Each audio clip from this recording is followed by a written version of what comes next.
I'm very excited to talk about this, especially now that I've finally seen it. Last, I'm blown away by what I've seen. Robert, I'll turn to you first. Elrond is really quite the fascinating character, especially in the dynamics he holds with both Celebrimbor and Galadriel. What was it like for you developing your rapport with um, Morphith and oh my gosh, Charles, yes. Charles Edwards, wonderful Charles Edwards.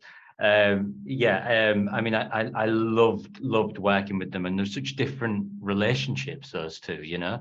There's a reverement of Galadriel. She's a hero, she's a legend, she's living history, you know.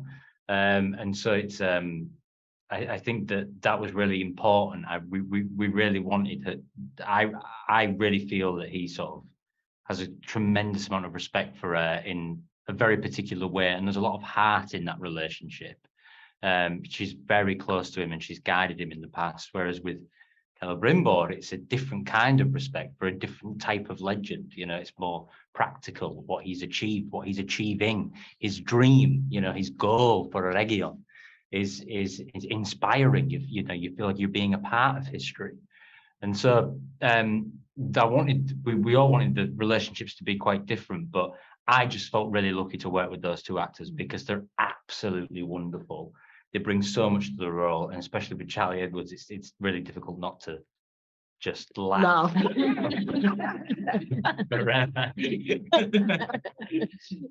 Well, that's awesome that you got to build that relationship with everybody. Sarah, I'll turn to you next. Very similarly, Nori's relationship with her mother is really quite moving to watch. What was it like for you developing that chemistry with Markella off camera? It was such a gift to work with Markella. We spent a lot of time together, going for walks and talks and delving into our character's backstory, and also with Dylan Smith and Megan Richards, talking about how the Half-Orcs live and about how they react to each other and relate to each other. Markella and I are very, very close, and she's a very intelligent, inquiring human. And that was so challenging at times, and also such a gift at times, because we got to discover the story together and are still discovering the relationship between them. And she feels, she doesn't like it, but she does feel a bit like my daughter in real life too. So it's become quite the thing. Oh, that's hilarious, and great at the same time. That's what you want. And then Cynthia, I'll come to you next. Last time we talked, it was about, or we discussed how Numenor would be in its prime, and so I'm curious: are we going to see a further delving into the Aduniac language from Tolkien's work in that area?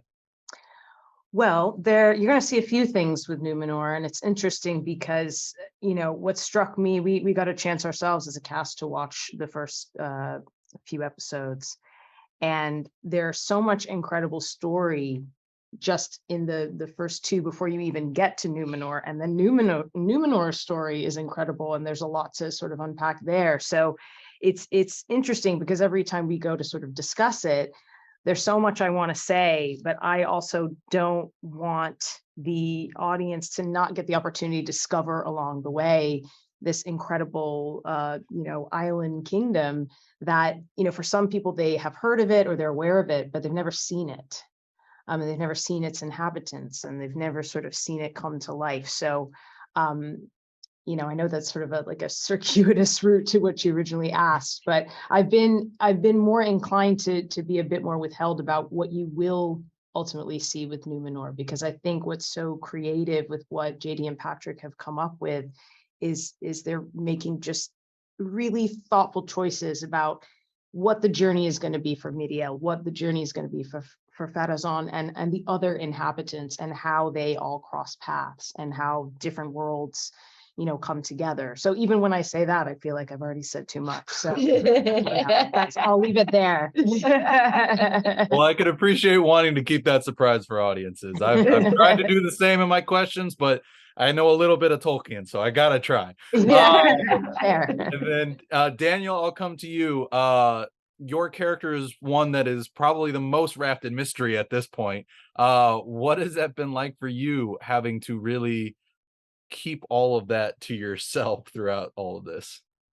It's weird because we all started when we were cast. We were all, as is the way with modern shows, you actually have to be pretty secretive, to protect the security of lots of different shows.